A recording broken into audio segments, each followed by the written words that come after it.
What's good, everybody? My name is Jay Fatty. Welcome back to another video. Today we're going to talk about using vintage chorus and how much nostalgia that effect brings. Alright, so let's get right into it. So we have three cymatic samples here. We're going to put vintage chorus on each one of them and see what it does. Here's this first sample. Alright, let's just play a little bit of it so you can hear how it sounds before vintage chorus.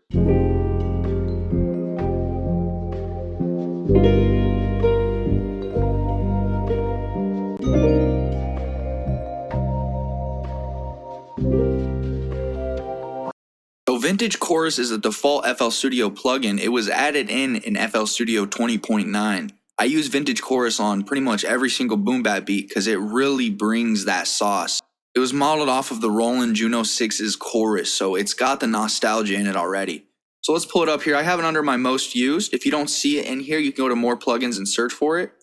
It looks like this. You got your first mode, your second mode, and then the mode that you can edit. So if you're either on 1 or 2, you won't be able to mess with the delay or modulation tabs. You can mess with the level tab over here. I would recommend turning the noise down right off the gate because the noise gets really loud and annoying. All right, let's hear how this one sounds on this sample.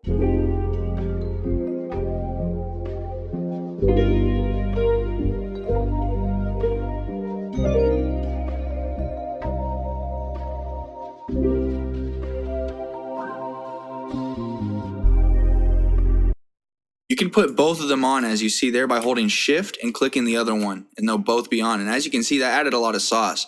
But if we wanted to edit our own vintage chorus on here, we can do that. You can mess with these time knobs and the feedback knob as well as the high pass.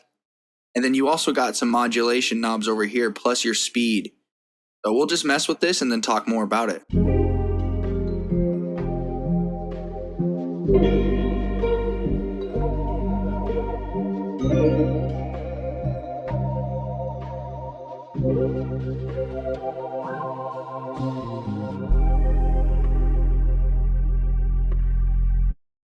Let's see how this sounds on some of the other samples. So we can just copy this go over into the mixer, go onto the drop down arrow, hit the save preset, and just click and drag it to the other inserts. Let's see how this next one sounds. So here's the sample without the vintage chorus.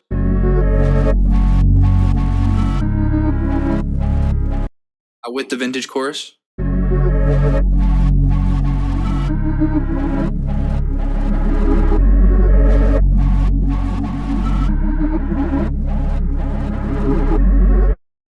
That sounds pretty crazy. Let's try this third sample. Without the vintage chorus.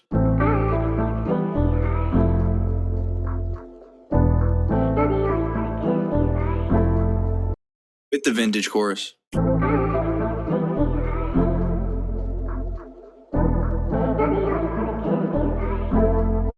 Or you have these knobs away from each other, the more wobbly it's going to be. So you have your 1 and 2. If these are further apart like that, it's going to be more wobbly. The closer they are, the less wobbly it will be.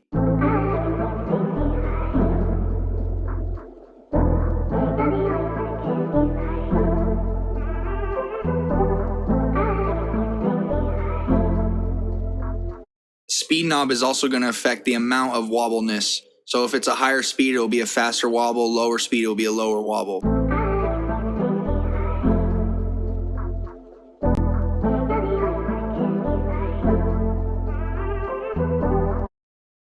Like I said, you can get so much nostalgia just putting this vintage chorus plugin on, and the fact that it's a default FL Studio plugin is even more sauce. That's pretty much it. If this video brought you value, please leave a like, hit subscribe, and hit the little bell. Make sure you stay safe, stay striving, and always be getting it. Much love, y'all. Peace.